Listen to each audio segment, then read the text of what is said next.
need to get closer. That's not, yeah, I didn't know. You want me to get closer? He'll walk up to me. What? Yeah, He'll come over here. He'll walk this right way, so you can. He'll walk right here.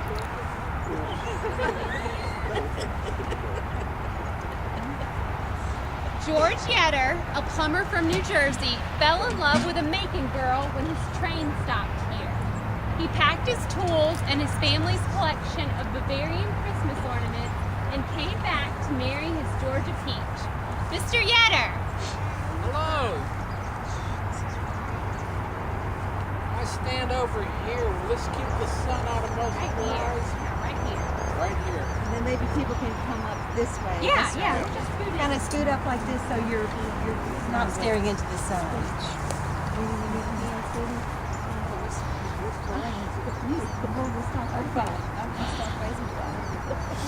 Maybe you're inquisitive like me.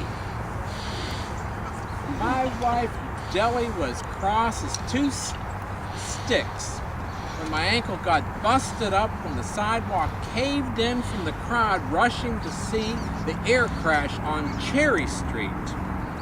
George, she said. I knew she was mad because she usually called me Sugar. George, you might have been killed. You're just too inquisitive. And I was. Had a lady friend down at City Hall that worked the switchboard. And any time a fire call came in, any kind of fire, the bigger the better, or an automobile wreck, she called me just about as soon as she called the fireman. I'd get Dewey out of bed, we'd dress Minnie and little George, and we'd be there in 2 shakes of a lamb's tail, standing out in the freezing cold in the middle of the night watching a house burn down. I don't know how they stood for it, but I sure doted on those kids.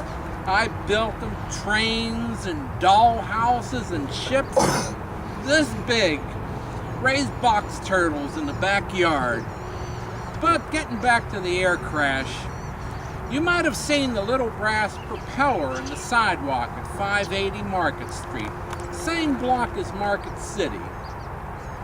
Just has the date, February 18th, 1928, with no explanation of the blood, tears, and mayhem that I witnessed on that very spot when a biplane landed nose down, instantly killing the 2 pilots and a poor fellow from Hollis Road who ran for cover when the crowd scattered.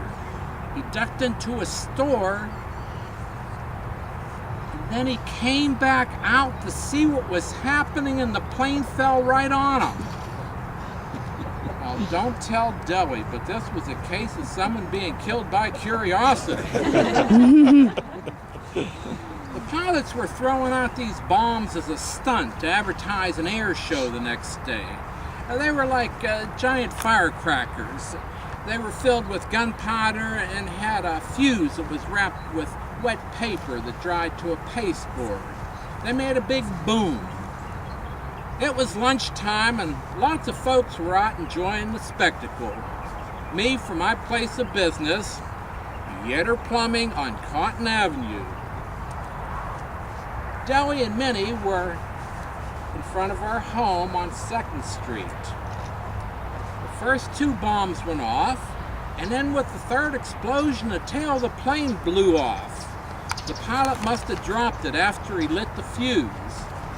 That plane just rolled over once and the left wing crumbled. Then that airship just circled like a maple leaf, then dropped like a meteor falling from a cloud.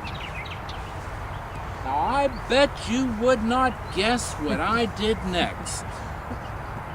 Right, I made a beeline for the crash. Me and scores of others ran right up to where the nose of the plane was buried down into the concrete sidewalk. The sidewalk caved in from the sheer weight of all of us rushing over to try to help.